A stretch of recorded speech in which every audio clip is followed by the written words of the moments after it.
Assalamualaikum warahmatullahi wabarakatuh. Waalaikumsalam warahmatullahi wabarakatuh. Alhamdulillahi rabbil alamin wa bihi nasta'inu ala umuri dunya waddin. Asyhadu an la ilaha illallah wahdahu la syarika la wa asyhadu anna sayyidana wa habibana wa syafi'ana wa maulana Muhammadan abduhu wa rasuluhu wa khaliluhu wa safiyuhu. Allahumma salli wa sallim ala sayyidina Muhammadin al-fatihi lima ughliqa wal khatami lima sabaq nasiril haq bil haq wal hadi ila siratil mustaqim wa ala alihi wa sahbihi haqqa qadrihi wa miqdarihil azim. Amma ba'd. Yang sama-sama kita muliakan, yang sama-sama kita hormati para sesepuh, para kiai, para alim ulama, habaib, dari mulai ketua masjid, tokoh masyarakat, sesepuh. Di sini ada guru kita bersama, Kiai Kamal, yang mana kita doakan beliau agar senantiasa diberikan sehat walafiat, panjang umur, fi taatillah wa rasulih.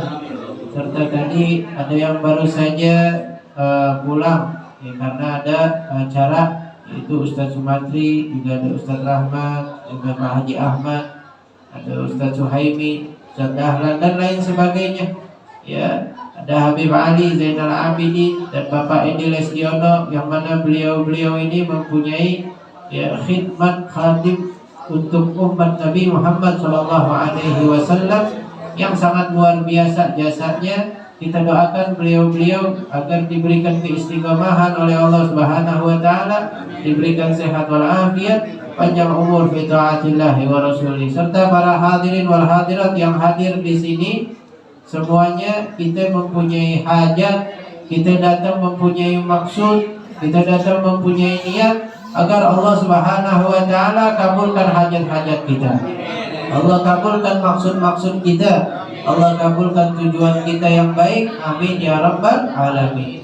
Hadirin rahimakumullah. Masya Allah, dikasih tahu tadi bahwasannya kita telah menyantuni beberapa anak yatim. Kalau nggak salah kurang lebih jumlahnya ada 23 ya. Subhanallah. Ini merupakan satu amalan yang bisa menangkal bala di negeri kita, khususnya di kampung kita. Banyak amalan-amalan yang bisa menangkal bala. Nah, salah satunya bersedekah. Ini mengingatkan akan al-fakir dalam satu hadis yang diriwayatkan oleh Abdullah bin Abbas di dalam kitab Sahih Bukhari dan Muslim. Hadis di kitab-kitab lainnya, ini hadis masyhur, hadis sahih, bahwasanya Imam Abdullah bin sahabat Abdullah bin Abbas pernah suatu ketika mensifati sifatnya Rasul Shallallahu Alaihi Wasallam, yaitu sifat kedermawanannya Nabi. Beliau Abdullah bin Abbas berkata, karena Rasulullah Shallallahu Alaihi Wasallam ajwadan nas. Beliau Rasul Shallallahu Alaihi Wasallam itu adalah paling dermawannya manusia. Kalau kita lihat sekarang nih, siapa nih kira-kira orang yang dermawan yang kita lihat? Ini Rasulullah lebih dermawan dari orang tersebut. Paling dermawan. Kalau di negeri jiran itu ada satu orang namanya siapa? Ebit Liu. Kalau kita tahu, itu orang Cina masuk Islam, dermawannya luar biasa. Waktu corona kemarin, bahkan beliau menyumbang 10 ton bahan makanan. Orang lagi pada susah, dia nyumbang 10 ton bahan makanan. Belum lagi buah-buahan 500 kilo. Belum lagi sayuran dan lain sebagainya 300 kilo, daging 300 kilo. Nah, ini sekarang beliau ini lagi ada di Indonesia. Kemarin beliau membuat jamuan sekitar 400 makan buat orang-orang di Jakarta, di Tanah Abang. Beliau masuk ke orang-orang miskin. Kalau kita istilahnya, beliau ini seorang misionaris Islam. Kalau orang ada misionaris orang Kristen, ini misionaris Islam. Dakwahnya memang seperti itu. Sedekahnya luar biasa, miliaran, ratusan miliar beliau bersedekah. Padahal beliau mu'allaf, orang Cina masuk Islam. Itu kita lihat luar biasa, Masya Allah, sampai ke Afrika, sampai ke Palestina, sampai ke mana.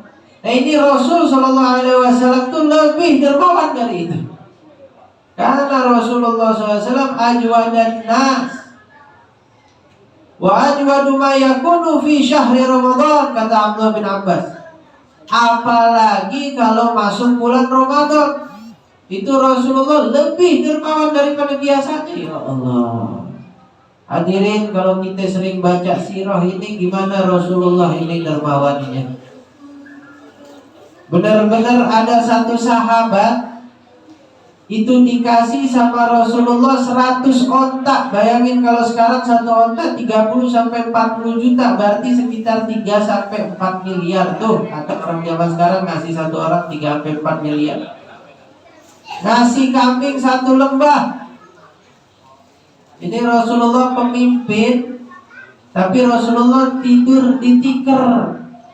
Sampai Sayyidina Umar menangis ketika melihat belakang punggungnya Rasulullah bertanda akibat Rasulullah tidur di tikar.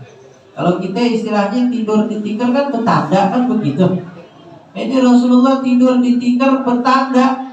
Sayyidina Umar sampai menangis, ya Rasulullah, kalau engkau kepengen kau bisa seperti Raja Rum, kau bisa seperti Malik Kisra, Raja Persia, kau bisa tidur di tempat yang empuk. Kita buatkan daripada benang yang terbuat dari wol, sutra, ataupun yang lain sebagainya. Gak, kata Rasulullah.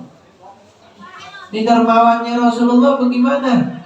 Rasulullah menahan lapar 3 hari 3 malam, itu udah sering udah. Sampai Rasulullah ganjel perutnya pakai batu. Apalagi kalau kita pelajari, kita baca sejarah perang Khandaq, waduh, itu Masya Allah dah. Perang Khandaq itu Madinah dikepung sama orang-orang kufar. Sekitar ada 20.000 kafir Quraisy sama bawa dia punya sekutunya gitu, orang-orang yang dari Syam. Ngepung kota Madinah, Madinah mau diluluh lantahkan. Kemudian Rasulullah berkata, wahai sahabat nih, bagaimana ini orang kufar pengen nyerang kita di kotanya, begitu bawa giring keluar aja, biar anak-anak yang di kota Madinah, istri dan keluarga kita aman. Atau bagaimana? Rasulullah musyawarah gitu. Ada satu namanya sahabat Salman Al-Farisi. Beliau berkata, ya Rasulullah, kalau di negeri saya, di Persia itu ada taktik perang disebutnya parit, Khandaq. Khandaq itu bahasa Arabnya parit. Tuh kita gali parit, bawahnya kasih runcing-runcing tuh, biar dia kagak bisa masuk kota kita. Biar dia kalau mau masuk parit itu mesti terbang dulu. Nah gak mungkin terbang. Orang zaman dulu ada pesawat kan begitu. Oh ini bagus, ayo dalam waktu beberapa hari kita bangun parit. Bangun parit, singkat cerita, ini Rasulullah ketika ada satu parit yang mau dipecahkan, batu besar, sahabat Sayyidina Umar pecahin kagak bisa, Sayyidina Abu Bakar kagak bisa, Sayyidina Ali kagak bisa. Orang-orang yang kuat saat itu kagak bisa, ngadu ke Nabi Sallallahu Alaihi Wasallam. Ya Rasulullah, ini kita lagi bangun parit. Kenapa? Ya udah 80% jadi, cuma ada batu gede. Ini batu gede banget ini, kagak bisa dipecahin. Mana batunya, kata Rasulullah? Itu batunya. Iya. Rasulullah buka pakaiannya, ternyata di balik tubuh Rasulullah yang bidang, yang kekar, Rasulullah mengikat batu di perutnya karena menahan lapar. Ditanya sama salah satu sahabat, itu Rasulullah udah belum makan berapa hari kira-kira? Ada salah satu sahabat yang lain jawab, setahu ana Rasulullah udah 3 hari menahan lapar. Tapi Rasulullah bersedekah kepada mukminin wal mukminat sementara beliau menahan lapar. Berbulan-bulan, istilahnya gas kagak kebuka tuh apinya di rumah Rasulullah. Kalau zaman sekarang, kalau zaman dulu kagak ada tuh asap dari rumah Rasulullah. Maksudnya berarti kagak masak. Makan korma air putih. Ini istrinya juga pada soleha, ummahatul mukminin radhiyallahu anhum wa ardhahum. Dipecahkan sama Nabi, pecah itu batu. Sahabat yang keker kagak bisa sama Nabi diketok sekali, pecah itu batu yang itu besar. Ini ada satu sahabat Abu Dzar, beliau berkata, "Ah, kalau kayak begini anak ke rumah dah." Ngomong sama istri, "Ada apaan di rumah?" "Kagak ada apa-apaan, kambing 300. Ya udah kita potong kambing, kita jamu, kasih makan." Rasulullah bikin bubur kambing, bubur harisah, syurbah. Bubur gandum pakai kambing diolah tuh, tak satu gitir kita bikin deh. Dibisikin Rasulullah lagi ngaso, "Ya Rasulullah, tar siang makan di rumah Anda." Apa Rasulullah bilang? "Wahai sahabat, semuanya tar siang makan di rumah Abu Dzar." Bingung dia. Nah cuma satu kambingnya. Bisikin lagi, "Ya Rasulullah, maksudnya antum doang, jangan undang yang lain nih, 1000 pasukan lebih ini." Di riwayat lain 3000 kalau masalah itu. Nah, ini dari mana ini? Bingung dia, balik lagi ke rumah bininya. "Ada lagi gak makanan tambahan yang semuanya udah keluarin, semuanya keluarin?" "Kagak ada, udah itu doang tuh." Dia aja lagi dibikin. Bingung dia, ya Allah gimana ini. Rasulullah bilang, datang waktunya siang doang, "Ayo kita ke rumah Abu Dzar, semuanya makan siang di sana." Ribuan pasukan dibawa ke rumah Abu Dzar, ngantri udah semua sampai jalanan. Kebingungan dia. Udah keluar belum nih? Lama bener? Belum, tunggu. Dia lagi mikir ini gimana ini. Akhirnya Rasulullah datang. "Ya Abu Dzar, jangan khawatir. Mana sini gidirnya? Sini, bawa sini gidirnya. Sini, bawa sini gidirnya." Ya Rasulullah, dimasukkan tangan beliau yang mulia. "Sini baris semua satu pasukan. Ambil semua bejana. Nih, 1 bawa pulang, 2 bawa pulang, 3 bawa pulang." Terus sampai ribuan pasukan dan Rasulullah makan yang terakhir. Itu mukjizatnya Nabi SAW. Bahkan dalam satu riwayat ada yang nambah. Rasulullah, "Anda masih lapar?" "Nambah nih, nambah." Rasulullah terakhir makannya. Ini kalau orang biasa mah habis duluan. Nah kira-kira kalau kita lagi lapar kayak begitu, kambing lagi sama gandum, wah udah nomor 1 ini aja kalau puasa ya berebutan risol begitu. Nah ini dermawannya Rasul ini di bulan biasa, di bulan Ramadan kata Abdullah bin Abbas lebih lagi dermawan. Wa kana Jibril yalqahu fi kulli lailatin min Ramadan fayudarisuhul Qur'an. Katanya Abdullah bin Abbas, ini malaikat Jibril tiap malam temu sama Nabi, ngaji Quran bareng, mahamin kalimat Allah, mahamin kalamullah. Ini Al-Quran ngajinya malaikat Jibril sama Nabi Muhammad, bukan kayak ngaji kita. Ini ngaji mahamin Quran udah, firman Allah udah dibahas.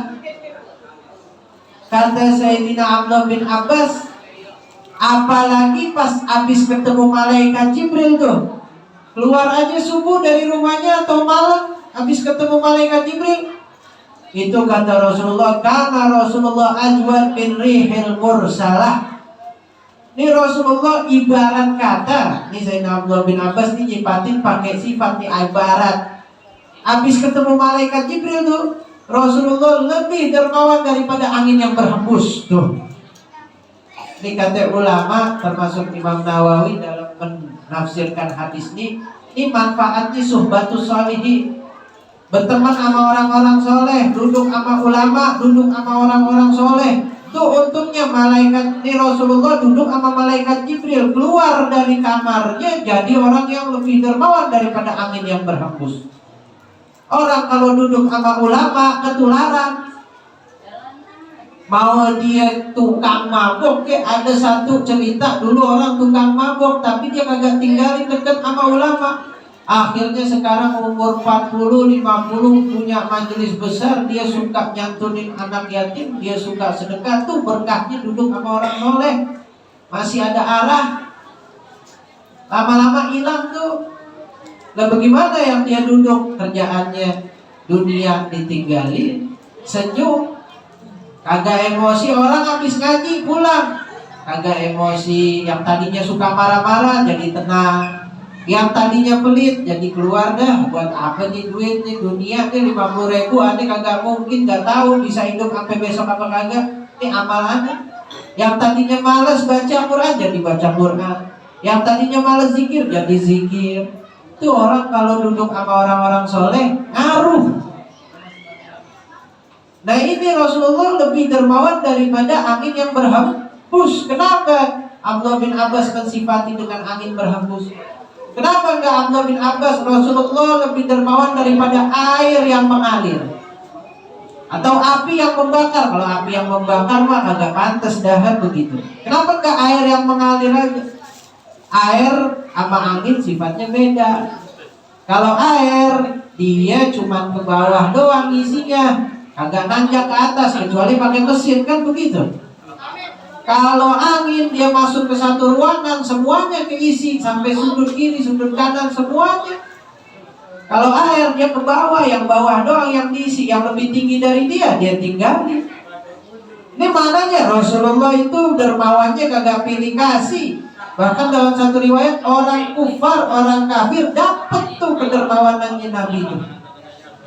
Anak kecil, mau orang tua, mau orang kaya, mau orang miskin, mau orang gemuk, mau orang kurus, mau orang tinggi, mau orang pendek, kagak pilih kasih, mau kepada manusia, mau kepada binatang, tuh semuanya dapat itu kebahagiaan kedermawanannya Nabi Muhammad Sallallahu Alaihi Wasallam. Nah ini tadi kita waktu kurang lebih 5 menit lagi. Setelah ini kita baca zikir ya menghadapi buka puasa, zikir yang disunnahkan ya oleh Nabi Shallallahu Alaihi Wasallam, yaitu asyhadu an la ilaha illallah, astaghfirullah, nas'aluka jannata wa na'udzubika minan nar, atau nas'aluka ridhaka wal jannah wa na'udzubika min sakhatika wan nar. Terus kita ulang sampai azan maghrib, baca bismillah, kita buka hormat sama air, kemudian baca Allahumma laka sumtu wa bika amantu wa ala rizqika aftartu dhahabal dhama wa tallatil arub wa tabatal ajr insyaallah. Ada lagi kalau mau masih itu juga enggak apa-apa. Terus habis itu berdoa. Dalam satu hadis kisah ini inda fitrihi da'watun la turad. Orang yang berpuasa ketika berpuasa buka puasa tuh doa agak ditolak, mustajab betul. Itu waktu-waktu apalagi ada anak yatim di sini. Apalagi ada sesepuh-sesepuh kita, para kiai di sini. Ada habaib kita. Insya Allah doa kita terkabul semua.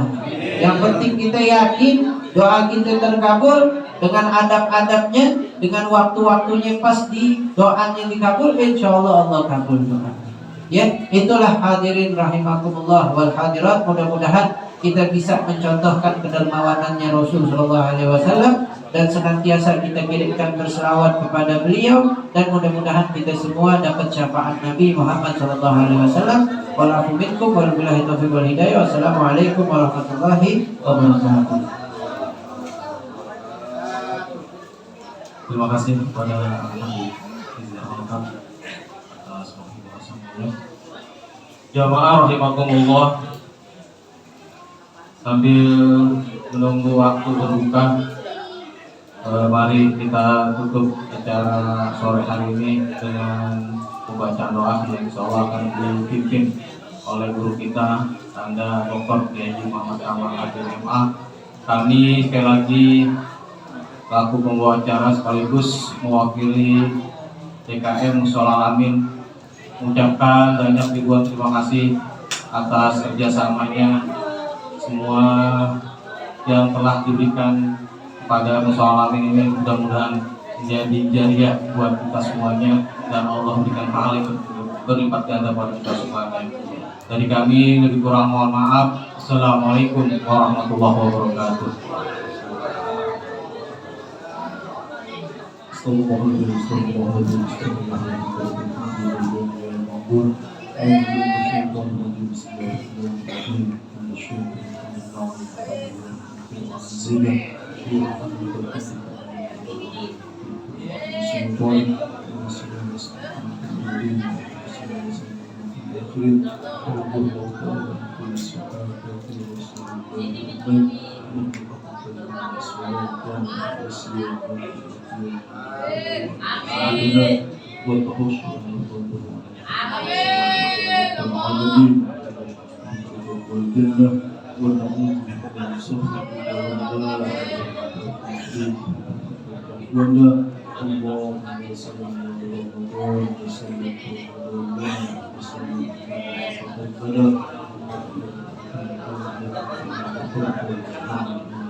أشهد أن لا إله إلا الله أستغفر الله نسألك الجنة ونعوذ بك من النار اللهم إنك عفو كريم تحب العفو فاعف عنا يا كريم أشهد أن لا إله إلا الله أستغفر الله نسألك الجنة ونعوذ بك من النار اللهم إنك عفو كريم تحب العفو يا كريم أشهد أن لا إله إلا الله أستغفر الله أسألك الجنة ونعوذ بك من النار اللهم إنك عفو كريم تحب العفو فاعف عنا يا كريم أشهد أن لا إله إلا الله أستغفر الله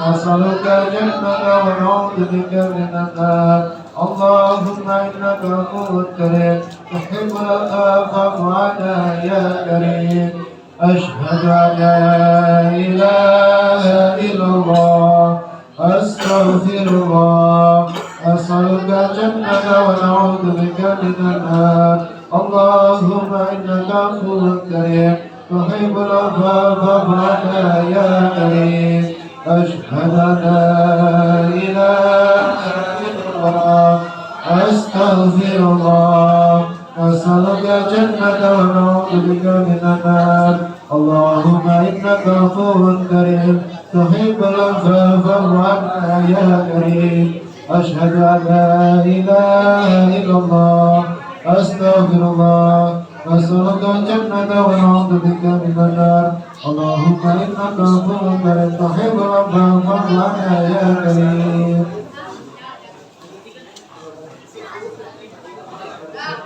Bismillahirrahmanirrahim. Allahumma laka sukru wa bika amantu wa ala rizqika aftartu bi rahmatika ya arhamar rahimin.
Inna Allaha wa malaikatahu yusholluna 'alan nabi ya ayyuhalladzina amanu shallu 'alaihi wa sallimu taslima.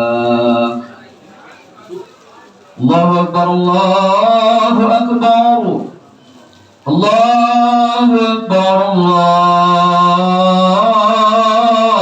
akbar. Asyhadu an la ilaha illallah. أشهد أن لا إله